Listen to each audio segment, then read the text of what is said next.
2026 2025 के मुकाबले बहुत हलचल लाने वाला है कि भारत शिखर पर जाने वाला है और जो पृथ्वी की जो सबसे बड़ी कंट्री हैं उनमें एक दो बड़ी कंट्रियां ऐसी हैं जो धूमिल हो जाएंगी।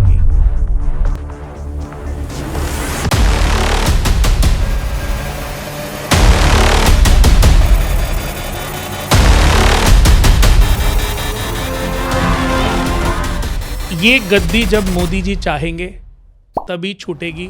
हो सकता है कि आने वाले समय में एक नया नियम बन जाए और अगले 5 साल फिर से मोदी जी आ जाए।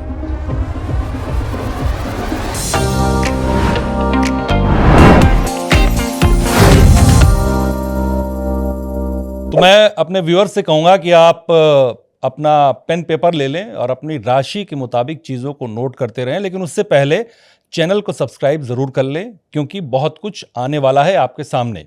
2026 आ रहा है, इसमें ये पता चलेगा कि ग्रह जो आने हैं वो आने वाले टाइम में आप पर क्या प्रभाव डालेंगे, अच्छा बुरा जो भी है, तो उस पर चर्चा होगी और अपने जो उपाय हैं, जो भी चीज़ें वो आप नोट कर लें ताकि अच्छे से उसको फॉलो कर सकें। आज हमारे साथ हैं कुणाल कुमार, जो वर्ल्ड रिनाउंड एस्ट्रोलॉजर हैं, वास्तु एक्सपर्ट हैं, न्यूमरोलॉजी भी करते हैं और वो खुद को लाइफ डिज़ाइनर कहते हैं। ये एक नया शब्द है, लाइफ डिज़ाइनर, कि आप अपनी लाइफ को कैसे डिज़ाइन कर सकते हैं। बहुत स्वागत है कुणाल जी आपका पॉडकास्ट वाला पर। नमस्कार। बहुत बहुत वेल स्वागत। नमस्कार कुणाल जी, हम 2026 की बात कर रहे थे, तो सबसे पहले मैं चाहूंगा कि जैसा अभिषेक ने भी कहा कि 5 ऐसी कोई प्रेडिक्शन जो शॉकिंग हो, डिफरेंट हो बिल्कुल 2026 में, जिनके बारे में आपको लगता हो कि ये तो होके ही रहेगा। जी देखिए, जैसे कि कुछ दिन पहले भी अभी मैंने एक पॉडकास्ट में शेयर किया था कि 2026 चुनौतियों से भरा होगा। 2026 2025 के मुकाबले बहुत हलचल लाने वाला है। अच्छा। जैसे कि आपने देखा होगा कि 2025 के बारे में लोगों ने प्रेडिक्शन करी थी कि ये मंगल का साल है, लेकिन मंगल का साल होने से क्या फ़र्क हमारे जीवन पर उसका पड़ना था। उसकी जो ये मिसहैपनिंग्स हुई हैं, चाहे हम भारत के अंदर की बात करें या हम ओवरऑल दूसरी कंट्रियों की बात करें, ग्लोबली बात तो हाँ, तो ये जो प्रॉब्लम थी ये थी मंगल और केतु के कॉम्बिनेशन की। ठीक है। क्योंकि यहाँ पर कोई देश या कोई पर्सनल किसी की बात नहीं कर रहे हैं। जो ये साल था ये मंगल और केतु का साल था। तो मंगल और केतु एक दूसरे के साथ कॉम्बिनेशन में इसको अंगारक योग कहते हैं, यानी कि जलना, कटना, बम ब्लास्ट, तबाही, सुनामी, ये सब चीजें सम्मिलित थी। तो इसीलिए मंगल का साल बन गया वो। तो वो मंगल का साल बन गया, लेकिन मंगल को मंगल के साथ मिसहैपनिंग किसने की? केतु ने। अच्छा। मंगल जमीन हो गई, जमीनों पे युद्ध हो रहा है। अब लास्ट के जो 2-5, बहुत लोग सिर्फ इसको 2025 से जोड़ रहे हैं, लेकिन मैंने एक अपने पॉडकास्ट में उसको भी थोड़ा सा क्लैरिफाई किया था कि जो लास्ट नंबर है वो था 2-5। 2 यानी कि चंद्रमा और 5 यानी कि मरकरी। मरकरी है liquidity, cash flow, cash money. और 2 नंबर जल तत्व, जल, पानी से तबाही हुई। आप देखो पंजाब के अंदर कितने पैसे का पानी से जो तबाही हुई, नुकसान तो पैसे का हुआ। ऐसे ही उत्तराखंड के अंदर। तो ऐसे ही जो 2026 है, तो अगर हम इसको टोटल करेंगे तो ये 1 नंबर है। 1 नंबर किसका हुआ? सूर्य का। सूर्य यानी कि तेजस्वी, प्रभावी। तो जितनी भी कंट्री ऐसी हैं जिनकी, अगर मैं देखूं हमारे देश का की मैं बात करूं, तो हमारे देश की जो जन्म कुंडली है वो वृषभ लगन है। तो हमारे देश की जन्म कुंडली में सूर्य की राशि कहां पर है? 4th हाउस में। और 4th हाउस में सूर्य, अब सूर्य तो हर महीने में गोचर करते हैं, एक राशि से दूसरी राशि में विजिट करते हैं। अगर हम देखेंगे 12 महीने में, तो हर राशियों में वो जाएंगे ही जाएंगे। अब लास्ट का जो नंबर है 26, ये है टोटल 8 नंबर, जो डेंजरस, सबसे ज्यादा डेंजरस का कारण हो सकता है। अच्छा। सबसे ज्यादा डेंजरस जो हो सकता है वो है, पूरा टोटल करते हैं तो 1 नंबर है, लेकिन लास्ट को टोटल करते हैं 8 नंबर है। तो 8 नंबर है। 26 यानी कि 6 और 2 8। अब 8 और 1 का जो कॉम्बिनेशन है ये बहुत विनाशक है। अच्छा। अब सबसे बड़ी प्रेडिक्शन तो ये होगी, एक हुआ सूर्य यानी कि सबसे ऊंचा पद। कुछ कंट्रियों के जो राष्ट्रपति हैं, जो काफी समय से नाम बनाए हुए हैं, नाम कमाए हुए हैं, वो अपनी स्थिति को गंवाएंगे। अच्छा, अगर मैं बात करूं बड़ी बड़ी कंट्रीज की, मैं बात कर रहा हूं, नाम ले सकते हैं आप? हाँ, मैं इस उदाहरण दे सकता हूं। बिल्कुल, हाँ। जैसे चाइना के जो राष्ट्रपति हैं, शी जिनपिंग। हाँ, या पुतिन की मैं बात करूं, या मैं डोनाल्ड ट्रंप की बात करूं, ऐसे ही और भी, चाहे मैं भारत की भी बात करूं, तो ऐसी ही बड़ी कंट्री अपने मुखिया से हाथ धो बैठेंगी। अच्छा या बुरा, भारत की भी, भारत की नहीं, लेकिन उदाहरण दे रहा हूं मैं। ठीक है। तो ऐसी स्थिति होने वाली है। और ये एक, आपने क्योंकि ये सवाल किया है, तो शायद ये बहुत लोगों ने अगर इसको समझ लिया तो लोग अपने पिता के साथ अपने रिश्तों को मेंटेन भी कर पाएंगे। वरना बहुत सारे ऐसे लोग हैं जो फेमस लोग, फेमस पर्सनालिटी, अपने पिता से भी हाथ धो बैठेंगे। पिता पुत्र से वंचित होगा और पुत्र पिता से वंचित होगा। ऐसे योग इस 2026 में बनने वाले हैं। अच्छा। क्योंकि सूर्य और शनि, मैंने अपने जीवन में अगर 1000 कुंडलियां देखी हैं, जिस जातक की जन्म कुंडली में सूर्य और शनि का कॉम्बिनेशन एक साथ बना हुआ है, ये तो है कॉम्बिनेशन जो ऑलरेडी बना हुआ है, या तो बचपन में पिता की डेथ हो गई, या पुत्र पढ़ाई के लिए दूर चला गया, हॉस्टल भेज दिया, या पिता की ट्रांसफर वाली जॉब थी, इस वजह से उनकी जो लाइफ है वो सेव रही। वरना मैंने बहुत सारे, अगर मैं बात करूं, मैंने 1000 में से 900 लोग परिवार ऐसे देखोगे जिनमें पिता है नहीं।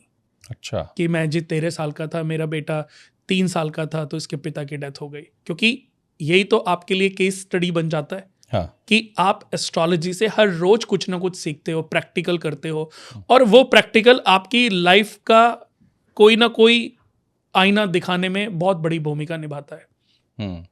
अब इस साल का भी अंक और देखा जाए तो दोनों की कहानी अगर हम पढ़ें तो सूर्य और शनि देव की कहानी भी दोनों की, अगर हम मैथोलॉजी में जाएं तो अच्छी नहीं है। नहीं। दोनों एक दूसरे को, सूर्य दो फिर भी एक बार को शनिदेव को माफ कर देते हैं, लेकिन शनि अगर सूर्य के घर में बैठ जाएं, किसी भी जातक की जन्म कुंडली के 5th नंबर में सूर्य बैठे हैं, यानी कि 5 नंबर सिंह राशि में, तो उस भाव को तबाह कर देते हैं शनिदेव।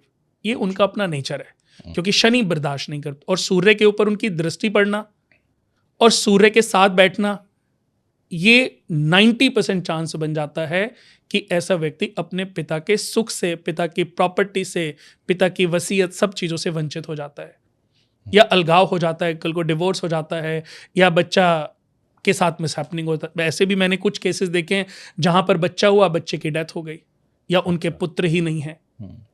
अगर किसी का सूर्य शनि एक साथ बैठे, उसको आगे पुत्र का सुख नहीं प्राप्त हुआ। तो ऐसे भी बहुत सारे मैंने केसेस पे स्टडी की, और मैंने ये पाया कि उसकी वजह ये है कॉम्बिनेशन। ठीक है। तो ऐसे में बहुत सारे ऐसे बड़े जो नेम फेम वाले जो बच्चे हैं, वो अपने फादर के सुख से वंचित हो जाएंगे। अब इसके लिए जितना भी पिता और पुत्र में कलह है, ऐसी दुनिया की कोई भी हस्ती जो पिता और पुत्र में कलह है, वो उनके लिए मृत्यु का कारण बनेगी। दोनों के लिए? पिता के लिए, पिता के लिए। सूर्य के सामने शनि हमेशा प्रबल रहता है।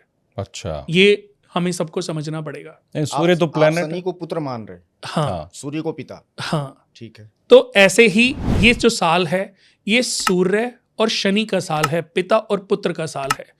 तो अगर अपने पिता की एज या अपनी लाइफ को सुरक्षित रखना है, तो मैं इस साल के लिए दुनिया के हर पिता को, पुत्र को ये नसीहत दूंगा कि अपने रिश्ते को मेंटेन करें।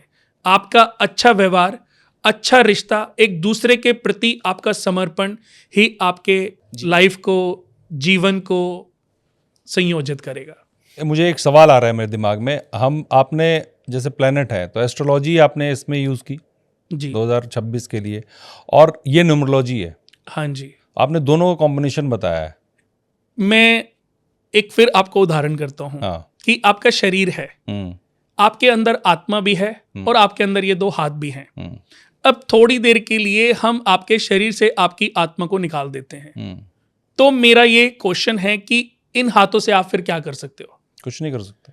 तो ऐसे ही ज्योतिष हमारे पूरे शरीर में जो आत्मा का रोल प्ले है, ऐसे ही चाहे वास्तु है, चाहे न्यूमरोलॉजी है, चाहे पॉमिस्ट्री है, चाहे सामुद्रिक शास्त्र है, चाहे हस्त विज्ञान है, चाहे कुछ भी क्यों ना हो, ज्योतिष के बिना सब व्यर्थ है। ज्योतिष क्या है? हमारे शरीर की आत्मा। ज्योतिष के बारे में आप इन नंबर पे कैसे काउंट करोगे? जैसे मैं उदाहरण देता हूं आपको थोड़ी सी, क्योंकि आपने बहुत पॉडकास्ट किए तो नॉलेज होगी आपको, कि अब हम बात करते हैं कि एक बच्चा 22 तारीख को पैदा हुआ, एक बच्चा 13 तारीख को पैदा हुआ, ठीक है, या एक बच्चा 3 तारीख को पैदा हुआ। 3 तारीख को पैदा हुआ तो उसका मूलांक क्या हुआ? 3 नंबर। 3 नंबर के जो ऑनर है जुपिटर। अब उसको हमेशा न्यूमरोलॉजी तो यही बताएगी ना कि 3 नंबर आपके लिए आपका भाग्यांक है, मूलांक है, आपका ये यूनिवर्सल नंबर है। लेकिन अगर यही बृहस्पति जातक की जन्म कुंडली में, अब 3 नंबर किसको रिप्रेजेंट करता है? गुरु को, बृहस्पति गुरु को। हाँ। तो अगर 3 नंबर को अगर हम एस्ट्रोलॉजी के साथ जोड़ ही नहीं रहे हैं तो गुरु के साथ उसका रिलेशन क्या है? फिर बृहस्पति का ही नंबर उसको हम क्यों मान रहे हैं?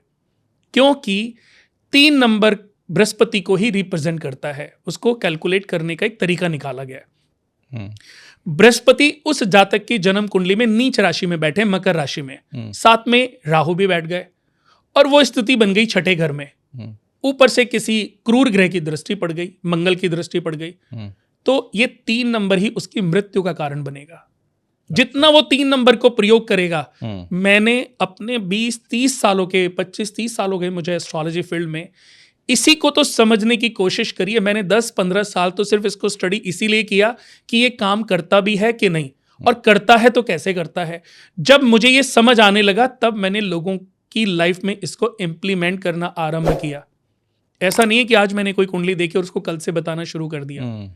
इसको पूरी अपने आप में एक रिसर्च है, और पूरा जीवन बीतने के बाद भी मुझे लगता है कि मेरे को 2-4% का ज्ञान भी अगर हो जाएगा एस्ट्रोलॉजी का तो ये बहुत बड़ी बात है।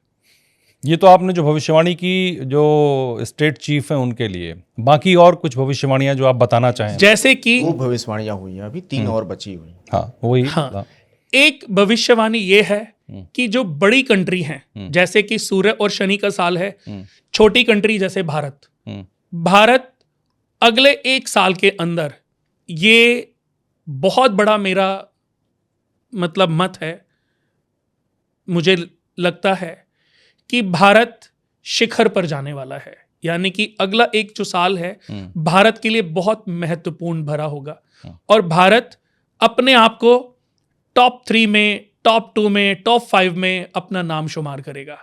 और जो पृथ्वी की जो सबसे बड़ी कंट्री हैं उनमें 1-2 बड़ी कंट्रियां ऐसी हैं जो धूमिल हो जाएंगी, अच्छा, जो बहुत डाउनफॉल पे जाएंगी अपने। तो ये इस 2026 में होना तय है। तो सबसे बड़ी कंट्री तो अमेरिका है, आप उसी को कह रहे हैं? हाँ, मैं उसकी भी अगर मैं बात करूं तो गलत नहीं होगा, पर क्योंकि मैं अमेरिका बहुत विजिट करता हूं तो ओपनली मैं बोलना नहीं चाहता हूं, क्योंकि आजकल आपने देखा होगा अभी क्या आपका एस्ट्रोलॉजी क्या कह रहा है, धूमिल होके क्या हो जाएगा? वो ये आपका वीजा तो डाउन चला जाएगा, टुकड़ों में बटेगा। देखो, टुकड़ों में भी बटना स्वाभाविक मुझे लगता है, और नहीं तो वो कंट्री अपनी जो साख है उसको खो बैठेगा। मतलब सुपर पावर की जो साख है वो वो खो बैठेगा, और कोई दूसरी कंट्री उसकी जगह बनाने में सफल रहेगी। दूसरी कंट्री क्या भारत हो सकती है? भारत भी हो सकती है, और भी कुछ कंट्रियां ऐसी हैं जो ऐसी पोजीशन बनाए हुए हैं। ये कहना भी शायद गलत होगा कि भारत एकदम से, लेकिन अगर मैं कंपेयर प्रॉफिट ऑफ परसेंटेज से करूं तो अगले साल जितना भारत अपने आप को अपग्रेड करेगा दूसरी कंट्रियों के मुकाबले, कोई उसके 70% तक भी नहीं आ पाएगा। ये ग्रोथ भारत की होने वाली है। बड़ी प्रेडिक्शन है आपकी। फिर चौथी, तीसरी हो गई, चौथी, बहुत सारी ऐसी स्टेट्स हैं हमारे जो अपने मुख्यमंत्री को चेंज करेंगी। कौन से हो सकते हैं? जैसे बंगाल हो सकती है, जैसे अभी उसमें चुनाव मेरे ख्याल से अभी चल रहे हैं बिहार के अंदर, तो जो अभी काफी लंबे समय से मुख्यमंत्री यानी कि सीएम की पोजीशन पे जो बैठे हुए थे, नहीं, बंगाल कैसे बदलेगा? बंगाल में भी दूसरी जो पार्टी होगी वो अब की जो चुनाव होंगे उसमें बहुत बड़ी भूमिका निभाने वाले 2026 में बंगाल में जो चुनाव होने हैं, हाँ जी, उस चुनाव में आप कह रहे हैं कि ममता बनर्जी हट जाएंगी। हाँ जी। तो ये अगले 1 साल में राजनीति का जो पैमाना है बंगाल का, वो बहुत तेजी से चेंज होगा। मुख्यमंत्री जो हमारे बिहार के रहे हैं उनका चेंज होना तय है। तो ये चेंज अभी हमें 2026 में आने से पहले भी देखने को मिल सकता है, क्योंकि जब भी कोई साल आता है तो अपना प्रभाव दिखाना वो शुरू कर देता है। कहते हैं ना कि पूत के पांव पालने में दिखने शुरू हो जाते हैं, तो अपने साल की आगाज जो है वो दिसंबर से ही आपको दिखनी शुरू हो जाएगी। तो आपने कहा कि लंबे समय से जो मुख्यमंत्री बने हुए हैं वो चेंज हो सकते हैं, तो हाँ। इसमें मेरे दिमाग में एक नाम उत्तर प्रदेश का भी आता है, दूसरा टर्म योगी जी का। हाँ, योगी जी के बारे में भी अगर मैं बात करूं तो कि योगी जी को दिल्ली बुलाया जा सकता है, किसी और के हाथ में यूपी की बागडोर। हालांकि वो डिसीजन हो सकता है कि कुछ समय के लिए लोगों को गलत लगे, लेकिन अगर लॉन्ग लास्टिंग देखें तो लोग समझ पाएंगे कि ये निर्णय कितना जरूरी था। 5वीं प्रेडिक्शन आपकी? 5वीं प्रेडिक्शन जो है, जो सबसे बड़ी और सबसे अहम भी है, वो ये है कि कुछ देशों में गृह युद्ध ऐसे छिड़ेंगे कि उनकी जो इकोनॉमी है वो बिल्कुल धूमिल हो सकती है। कोई देश यानी नाम कि बता सकते हैं? जैसे इसमें सबसे ज़्यादा अगर मैं बात करूं तो यूरोप में कुछ ऐसी कंट्रीज हैं जिनके ऊपर बहुत बड़ी आपदा आने वाले समय में आने वाली है। ठीक है, अब आपने दुनिया को लेके और भारत को लेके थोड़ी बहुत भविष्यवाणियां की। अब हम 3 स्टेट का नाम लेंगे जी। यूपी, दिल्ली और महाराष्ट्र। क्या 2026 में राजनीति को लेके इसमें कोई बहुत बड़ा बदलाव आप देख रहे हैं 3 स्टेट में? 2026 में अगर मैं यूपी की बात करूं तो यूपी में तो अभी बीजेपी ही अपग्रेड करेगी और ताकतवर बन के उभरेगी। ठीक है, जो योगी जी की शाख है वो और ज़्यादा मजबूत होगी, क्योंकि कहीं ना कहीं और कहीं पर अस्थिरता उत्पन्न होगी, जैसे बंगाल में या इधर की अगर मैं बात करूं उड़ीसा की तरफ प्रॉब्लम्स बढ़ेंगी। अच्छा। लेकिन जब लोग कंपेयर करेंगे तो कहीं ना कहीं यूपी की शाख बहुत तेजी से बढ़ने वाली है। एक हर जगह एस्ट्रोलॉजी जो जितने भी ज्योतिष हैं वो ये बात कह रहे हैं कि यूपी के जो मुख्यमंत्री हैं वो केंद्र में आएंगे जी, और मोदी जी जो 2026 में हो सकता है जा सकते हैं। तो ये पॉसिबल है क्या? हाँ, ये मैंने देखो अभी थोड़ी देर पहले भी आपको बोला था कि इनके लिए एक जो जगह है वो ऐसा हो सकता है कि दिल्ली सेंट्रल में बनाई जाए। और अभी ये तो मैं नहीं कहूँगा कि अगले सत्र में योगी जी पीएम बनेंगे, लेकिन ये उनकी तैयारी हो सकती है, दिल्ली और क्योंकि महाराष्ट्र- मोदी जी जानते हैं कि अभी उनको चाहिए, क्योंकि मोदी जी अच्छे एस्ट्रोलॉजर भी हैं, अच्छा। नॉलेज रखते हैं, बिलीव करते हैं, और दुनिया के सामने वो दिखाएंगे नहीं दिखाएंगे मुझे पता नहीं, लेकिन पर्सनली उनका एस्ट्रोलॉजी में, ज्योतिष में बड़ा विश्वास है और वो इसको एज ए कर्म सिद्धांत के रूप में समझते हैं और फिर उस पर काम भी करते हैं। ऐसा नहीं है कि किसी ने कुछ भी बोल दिया और उन्होंने मान लिया, किसी ने बोला कि मोदी जी बीमार पड़ेंगे तो उन्होंने मान लिया। वो जानते हैं क्या होगा, क्योंकि जितने लोग उनके बारे में प्रेडिक्शन करते हैं उनसे बड़े एस्ट्रोलॉजर हैं वो। उनका सिक्स सेंस इतना पावरफुल है कि आपको मैं अगर बताऊं कि इस दुनिया के 2 लोगों का मैं नाम ले रहा हूं और उन दोनों के पास सबसे पावरफुल चार्ट है। अच्छा। एक हैं हमारे जो पीएम हैं श्री नरेंद्र मोदी जी। अगर मैं बिजनेस की बात करूं तो एक ही नाम जो आप जानते हैं, समझते हैं कि ये सबसे पावरफुल नाम है बिजनेस में, तो वो आप क्या नाम लोगे? अगर मैं हैं अंबानी। हाँ, अगर मैं 3 नाम लूं तो उन 3 में से आप कौन से नाम लोगे? आप 3 नाम लीजिए, मैं नाम लेता हूँ बाबू वैसे उन्होंने धर्मेंद्र जी ने नाम ले ही लिया। ठीक है, मुकेश अंबानी जी। तो जो नरेंद्र मोदी जी का चार्ट है और जो मुकेश अंबानी जी का चार्ट है वो सेम लगन चार्ट है। अच्छा। वृश्चिक लगन चार्ट। वृश्चिक लगन दुनिया की सेकंड सबसे पावरफुल लगन चार्ट होती है। अच्छा। 8 नंबर। वृषभ लगन टॉप नंबर पे होता है। कृष्ण भगवान का भी अगर मैं बात करूं जो जन्म है वो वृषभ लगन में हुआ था। वृश्चिक लगन में हमारे देश के पीएम आप देखो, उन्होंने 15 साल बिना किसी हड़कांप के, बिना किसी के इंटरफेयर के राज किया। अभी तक तो मेरे ख्याल से भारत के इतिहास में ऐसा हुआ नहीं है कि 15 साल किसी एक ही नेता ने बागडोर संभाली हो।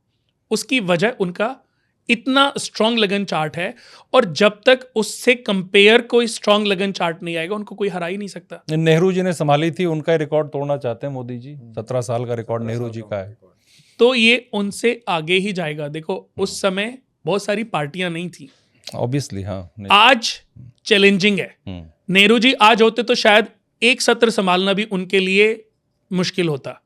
समय समय की बात है ना, काल की बात है। काल की आज के काल की और उस समय के काल की, दोनों की अलग अलग बातें हैं।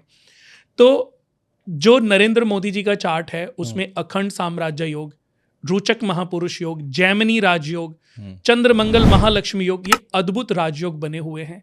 आज अगर देखा जाए, मैंने अभी एक पॉडकास्ट में और बोला था कि ये गद्दी जब मोदी जी चाहेंगे तभी छूटेगी। हो सकता है कि आने वाले समय में एक नया नियम बन जाए और अगले 5 साल फिर से मोदी जी आ जाएं। मैं तो आप ये भी कह रहे हैं कि मोदी जी रहेंगे? हाँ, मैं ऐसा भी देखता हूं कि अगले 5 साल ये पूरा देश होना तो है, पर पूरा देश भी इसको अपना स्टैंप लगा के स्वीकार करेगा। मतलब चाइना की तरह की, अब चाइना की तरह या रशिया की तरह जिनपिंग ही रहेंगे या तो पुतिन ही हुआ रहेंगे। ना वहाँ पे भी। हाँ हुआ, लेकिन वहां लोकतंत्र नहीं है ना ऐसा जैसा हमारे देश यहाँ में। लोकतंत्र बनने में देर नहीं लगेगी, लोगों की राय बदलने में, ये कह रहे हैं आप। ठीक। अभी दिल्ली और महाराष्ट्र रह गया, दिल्ली और महाराष्ट्र के लिए भी कुछ कहेंगे आप? दिल्ली में सीएम चेंज होने के योग हैं। अच्छा, क्योंकि हाँ, दिल्ली ऐसा हो सकता है कि अपना सीएम चेंज कर ले, तो ये थोड़े से चांसेस बनते हैं, लेकिन दिल्ली बीजेपी के हाथ में सुचारू रूप से चलती रहेगी। ठीक है। जो महाराष्ट्र की बात है, तो वहां पर भी अभी जो सीएम हैं उनके स्टार्स भी बड़े अच्छे हैं, फडणवीस के। हाँ। उनकी कुंडली भी बहुत बड़ी स्ट्रांग है। तो मुझे लगता है कि वहां भी अभी कोई बड़ा चेंजेस मुझे देखने को नहीं मिलता। हालांकि ये हो सकता है कि मोदी जी फडणवीस जी को सेंट्रल में के लिए तैयार करें, तो उस कंडीशन में चांसेस हैं। इसको मैं 10 से 20% बोलूंगा, लेकिन अभी अगर या तो उनको उससे बड़ी पोस्ट देकर के दिल्ली में एंट्री होगी, नहीं तो फडणवीस जी के हाथ में ही अभी महाराष्ट्र की बागडोर रहेगी, क्योंकि अभी महाराष्ट्र देखा जाए उनके हाथ में भी सुचारू रूप से चल रहा है।